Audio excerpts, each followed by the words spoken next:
Rick Harrison of Porn Stars begged someone to save him in the latest recording from a Las Vegas jail that got out and broke everyone's hearts.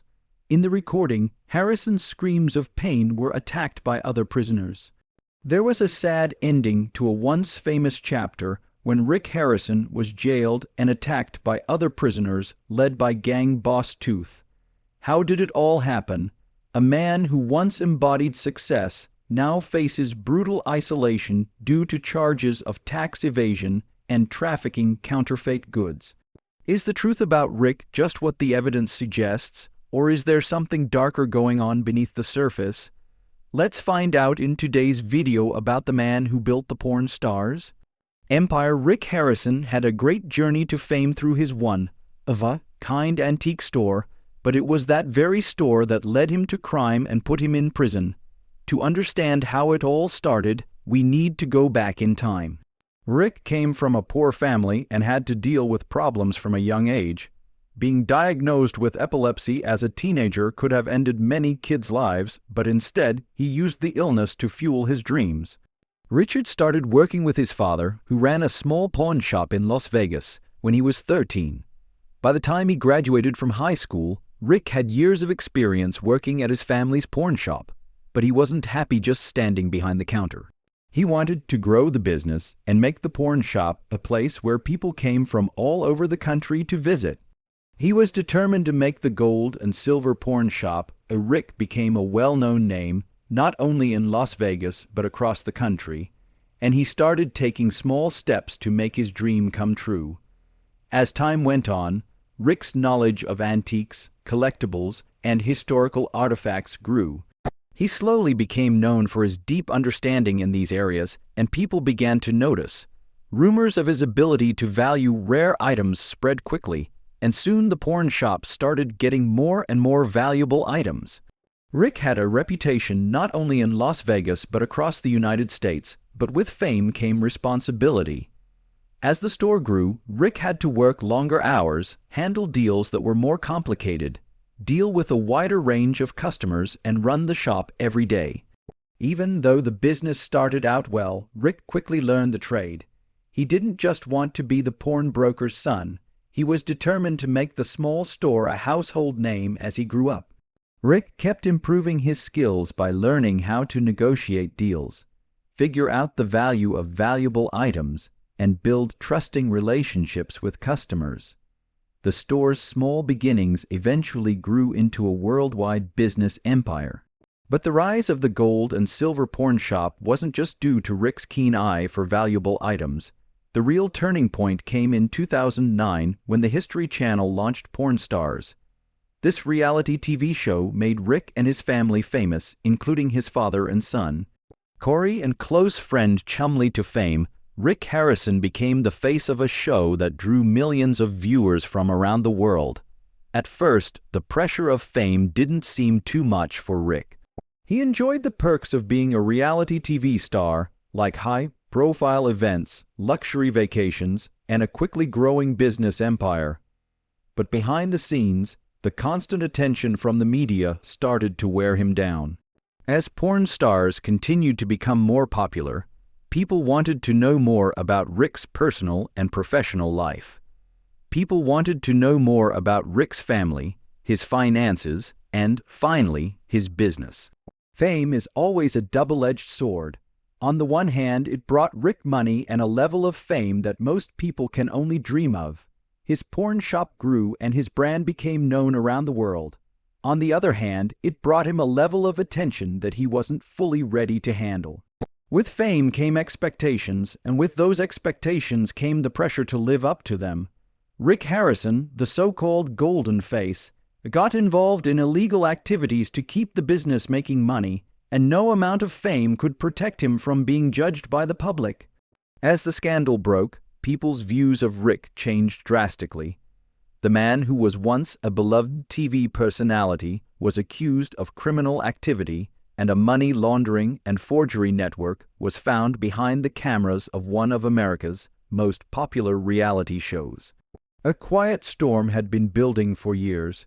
The show had long been seen as a sign of honesty, intelligence, and a love of history.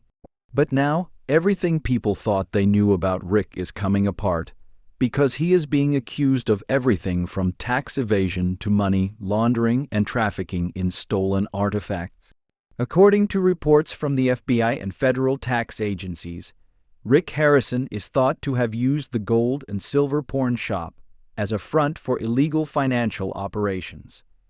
He is accused of setting up shell companies and sending money through offshore accounts. There were a lot of hidden bank accounts and cash transactions, which together formed a complex money laundering network that experts say could only have been run by someone who knew a lot about the law. But it wasn't just the financial allegations that shocked people. It was the realization that the historic items and treasures that were proudly shown on TV might have been stolen. The investigation began when several museums reported the thefts. People all over the U.S. reported missing artifacts like a manuscript from the Civil War, a military medal from the 19th century, and an old rifle that belonged to a famous officer. Interestingly, many of these items had been shown on episodes of Porn Stars, and Rick had bought them at surprisingly low prices. An internal FBI report said that at least 17 of the items had questionable origins, with most of them coming from private collections or museum archives. Many of the artifacts had been stolen in thefts that happened years before. Millions of people saw them again on TV, and Rick, whether he knew it or not, made them seem more legitimate. One anonymous investigator said, "We cannot rule out the possibility that Mr. Harrison was fully aware of the illicit origins of these items. There are also signs that some deals were prearranged involving unnamed middlemen and no legal proof of ownership." A big part of the charges came from the results of a 2-year forensic audit. Rick Harrison is accused of hiding millions of dollars in income through improper deductions, unrecorded income, and offshore transfers. He allegedly avoided paying federal taxes for almost a decade. A former accountant from Gold and Silver Porn came forward and said that Rick told staff to change the books and use gray area accounting to stay out of trouble. The accountant said, "Rick isn't stupid. He knew exactly what he was doing and always stayed one step ahead of the tax authorities." Rick Harrison was once a beloved figure, a devoted father, a hardworking pawnbroker, and a passionate storyteller of historical artifacts. But now his image is so damaged that it can't be fixed. Fans are left wondering how many other porn shops might be hiding under the same disguise if Rick Harrison could run illegal businesses so well. As soon as enough evidence was gathered, the trial of Rick Harrison began in Las Vegas. Courtroom 3A at the Clark County District Court was packed to the brim. The gallery was overflowing with people. 12 tense days, federal prosecutor Amanda Ruiz told the jury about Rick Harrison, the man behind Porn Stars, one of the most famous reality TV shows in American history. She did this by giving a chilling account of a carefully planned criminal operation hidden behind a TV persona. Ruiz started with clips from Porn Stars itself, showing Rick beaming with pride as he showed off rare historical items. Right after that, she showed an overwhelming array of many of the items being sold on TV had already been reported stolen. Some came from museums in Pennsylvania, Texas, and even a military archive in London. She focused a lot on a rare draft of the Declaration of Independence that was shown in a 2017 episode and was confirmed to have been stolen from the New York Historical Archive in 1995. Ruiz also turned in reports from the IRS showing that Rick had hidden over $8.2 million in income from the business. Thieves used shell companies in Baha'i and the Cayman Islands to hide the money they made from selling stolen artifacts. These companies pretended to be consulting and investment businesses. Rick Harrison walked into court in a charcoal gray suit, his face stern and tired. He didn't look like the funny, charming man everyone knew from TV.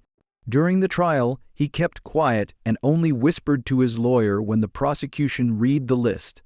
17 confirmed stolen artifacts that he had handled.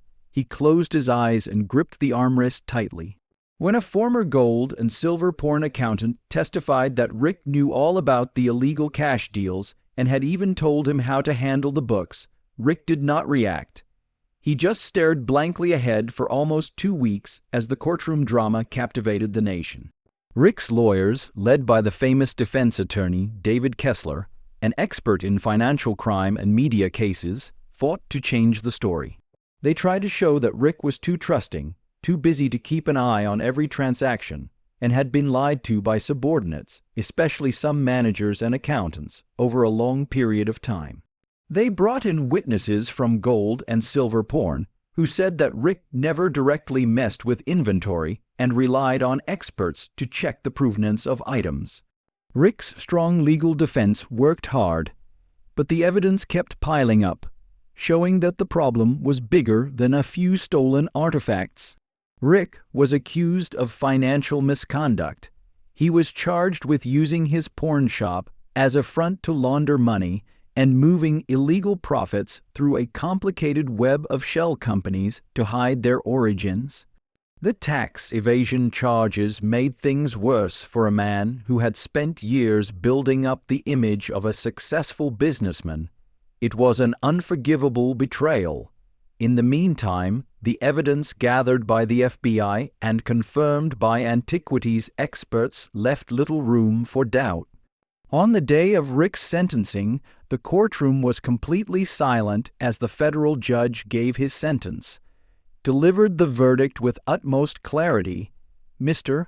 Rick Harrison used his fame and the trust of millions of people to commit organized crimes over a long period of time. His use of a TV show to legitimize stolen artifacts was an act of extreme fraud and deceit. The court gave him the maximum sentence and ordered the forfeiture of all personal assets worth more than $25 million. As Rick Harrison's world seemed to fall apart, the most shocking part of his story had begun.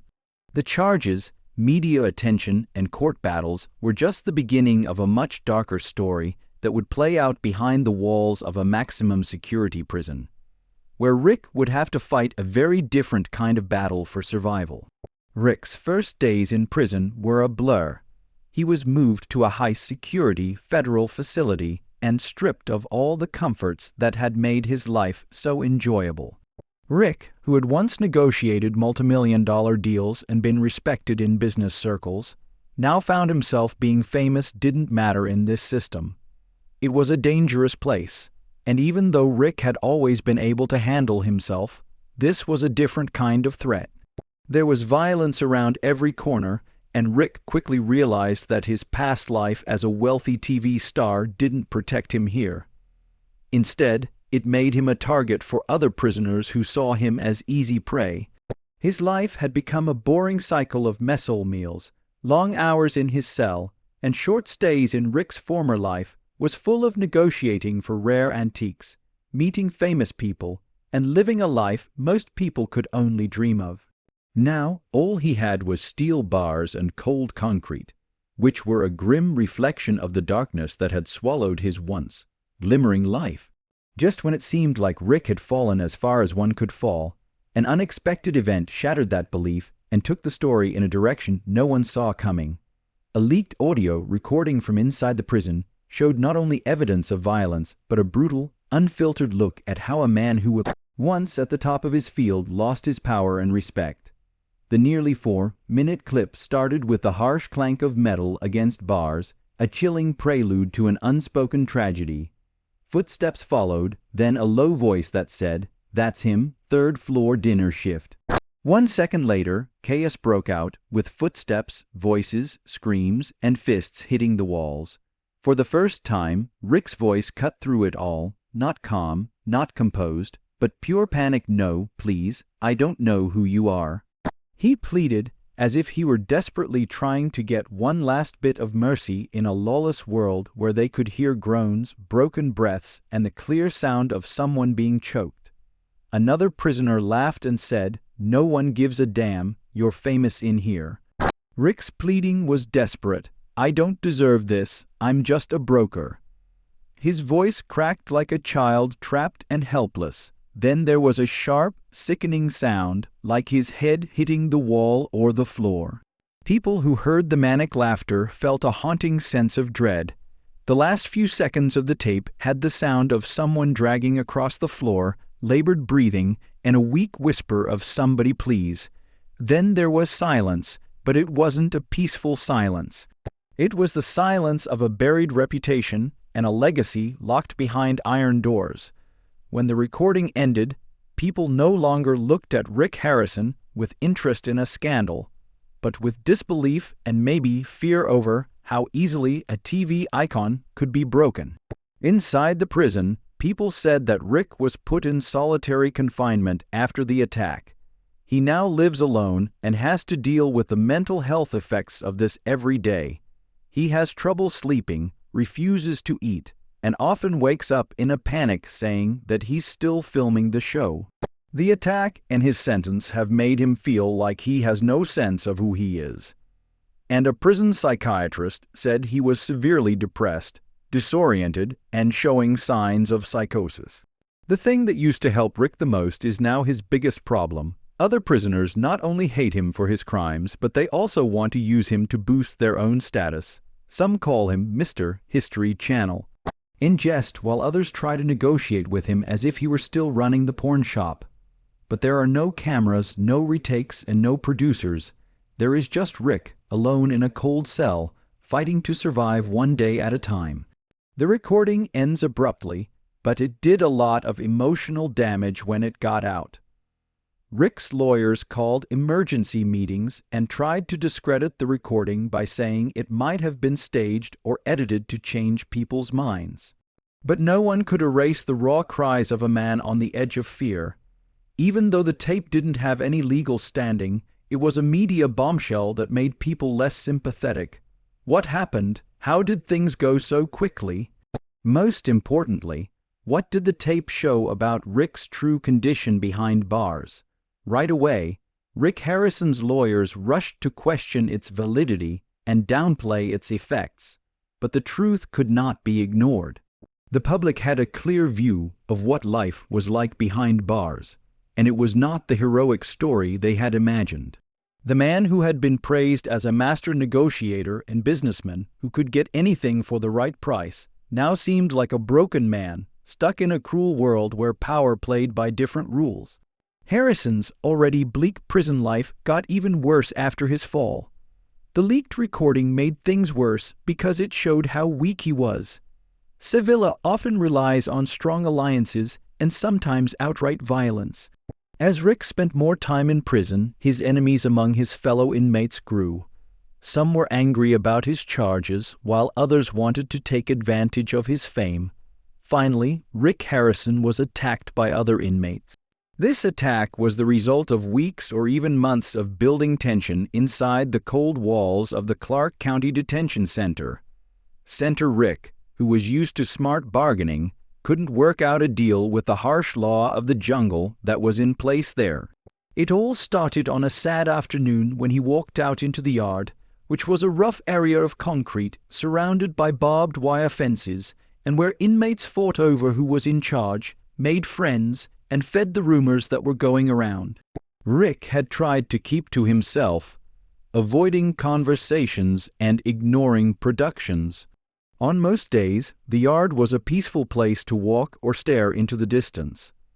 But that day, an unnamed inmate said that the attack was planned by a man only known as Tooth, who had ties to white supremacist gangs in Nevada. Tooth was no stranger to prison life. He was an unofficial yard boss known for his brutal methods and using fear to control other inmates. Rick's face had been shown hundreds of times on TV, quickly became famous. Tooth was interested in him because he saw him as a representation of the outside world, which was full of money, fame, and media attention. But in this place, none of that mattered. As Rick left the gym and walked toward a stone bench, 4 men moved quickly in front of him. Tooth was the first to block his way, asking, "You think you're different from us. What's wrong?" He asked, his voice cool but threatening. Before Rick could answer, another prisoner punched him in the ribs, knocking him out. The attack happened so quickly that many people were hurt. Nearby prisoners only heard a groan and the terrible sound of teeth clenching. Rick tried to get up, but the next kick to the chest knocked him out. "Welcome to the real world, you old king." One of them sneered, his voice as dry as steel on a whetstone. The blows did not cease. Rick was hauled up only to be slammed back against the wall. Tooth growled, then issued a command, "Kneel." Rick staggered, failing to comply, and the next strike landed squarely on his jaw. A sharp crack echoed, as if something had just snapped. He fell like a sack of potatoes. Another inmate used his shoelaces to tie Rick's hands behind his back, while the surrounding crowd jeered and shouted as if cheering on a fight. No one intervened, no one showed mercy amidst the chaos. Rick whimpered. He no longer shouted, only whispered, unintelligible, "Please, please, I didn't do anything, I just want to be left alone." It was no longer a voice, shrewd businessman or a confident TV host, but the broken sound of a man crushed both physically and spiritually. It took almost a minute for the guards to finally arrive. As they rushed into the yard yelling for everyone to get down, the attack ended, but the damage was just beginning. Rick was dragged away, his body beaten and bruised, one eye swollen shut, his shoulder dislocated, and his mouth covered in blood. Prison nurses had to sew 8 cuts on his forehead. He didn't talk to anyone for 2 days while he lay still and stared at the ceiling in solitary confinement. Solitary confinement wasn't a long-term solution, it was just a temporary measure. But for Rick, it was the first time in a long time that he felt safe being alone in his small cell. He had time to think about what had happened. He was alive, though barely and severely injured, but the emotional and psychological effects would last much longer. The reason for the attack to this day, no one knows for sure what happened. Some people think Rick accidentally offended someone by refusing to share food, while others think Tooth just wanted to send a message to all the newly jailed celebrities. Whatever the case, it was clear that Rick Harrison had become a target in a world where power wasn't measured in dollars or camera lenses. The attack wasn't just a random act of violence. It was the prison's way of reasserting order by showing Rick that he was no longer in charge of his own life. The system now had control over Rick Harrison's future, and it didn't care about his past. His survival instincts had been tested in ways he could never have imagined, but the real question was whether he could make it through the long haul, not just physically but also emotionally and spiritually. His empire was in ruins, his reputation was ruined, and his body was scarred. But as the days turned into weeks in his cold cell, Rick would find that the hardest part wasn't surviving violence but surviving the mental torture. While Rick's legal battle went on, his family turned away from him and his reputation took a big hit. Then his show, Porn Stars, which had been a mainstay in History Channel's prime-time lineup, was suspended indefinitely. The production company stopped all filming until Rick's legal problems were resolved. The show, which had been a sign of success, became a sign of scandal, and its future was uncertain. The cancellation of Porn Stars was a major blow to Rick's career. Public image. Without the show, he no longer had the platform he had used to build his brand. The porn shop stayed open, but the hordes of eager fans hoping to catch a glimpse of the show's stars were gone. Now people were afraid to walk through the doors. The magic of Porn Stars had disappeared, taking with it Rick's lavish lifestyle. His world, which had once been defined by success, extravagance, and fame, was now overshadowed by newspaper headlines about court cases, and he slowly came to the crushing realization that everything he had worked so hard to build could be taken away in an instant. His son Corey, who had been on Porn Stars with him, was also thrust into the unwanted spotlight. Corey had worked with Rick for years to learn the ropes of the porn business and make a name for himself in the industry, but now Corey was in the middle of the media storm. Corey wasn't directly involved in the illegal activities that had been found, but his relationship with Rick was enough to bring bad attention to the Harrison family. Along with Rick, Corey, and the rest of the team, they worked together to build the porn shop and the TV empire. But as Rick's legal problems got worse, tensions started to rise.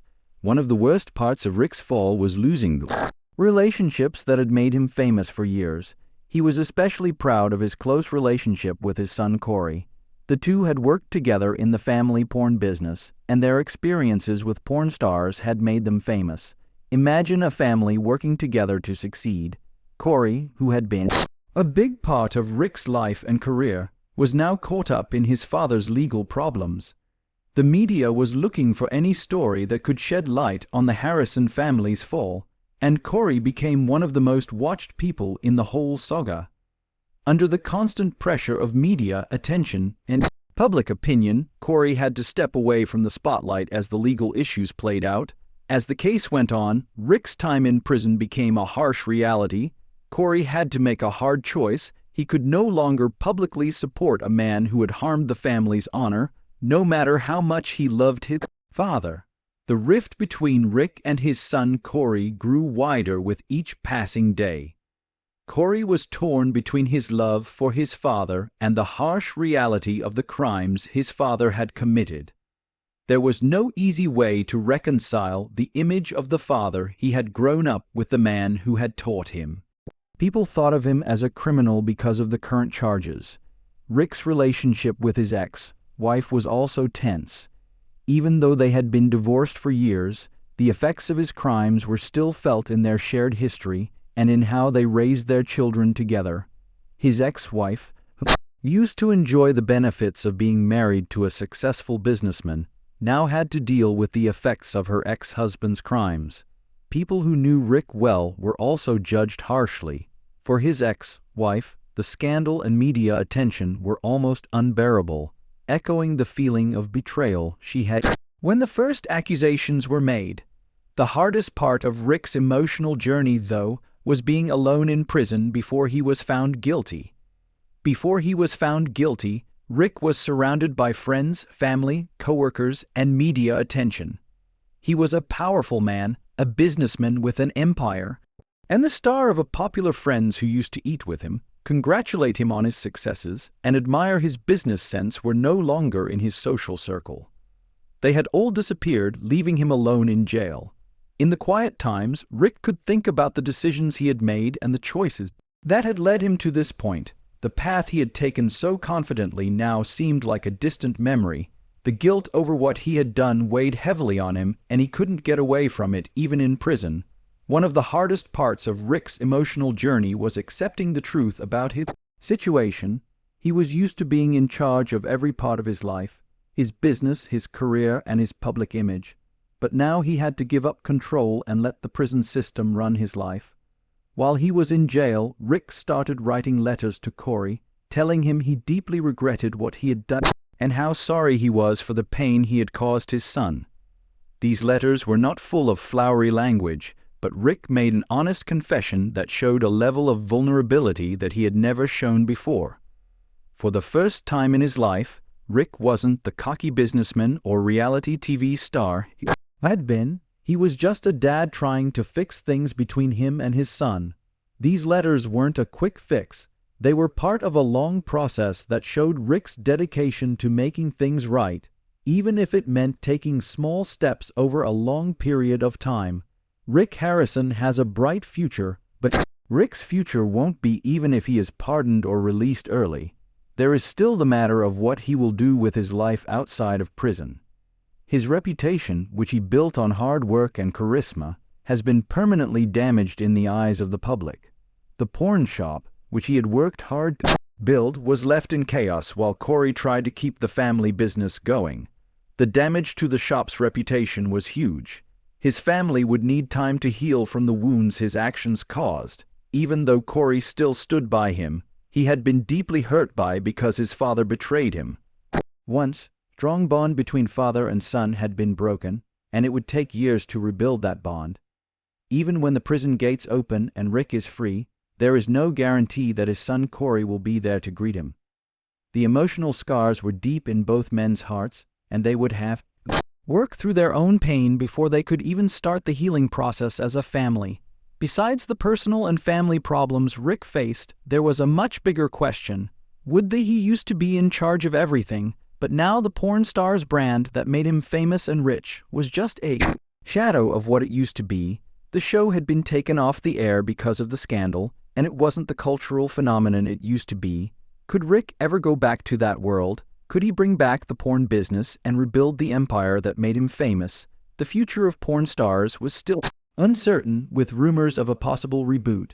But without Rick's involvement, the show would lack the core. Rick Harrison's future outside of prison also depends on how well he can adapt to a world that has changed since he was last seen.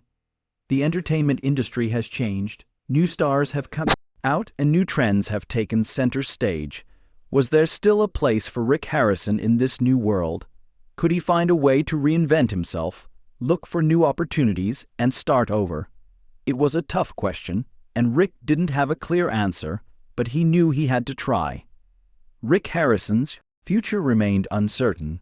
There was still hope that he could fix his mistakes, start over, and find a new purpose in a world that had once loved and accepted him, but now seemed to have turned its back on him. It would be a long road, but for Rick, the journey of redemption had already begun. Rick Harrison's case was over, but his future was still unknown. He didn't know what life would be like after prison, or if he could ever fully win back the trust of his family, fans, and the public. But he did know one thing: he was on a mission to change. Rick Harrison knew that he had to start the process of redemption himself. If he wanted to get his life back, he would have to take it one step at a time, face the consequences of his actions, and work toward a future based on honesty and integrity. It would be a long road ahead, but Rick knew that redemption, like everything else in life, would require hard work, patience, and persistence. Thank you for watching all the way to the end. If this story made you think, please like, subscribe, and turn on if you don't want to miss the next review. Be sure to subscribe. Do you think Rick Harrison should be in prison? Let us know in the comments below.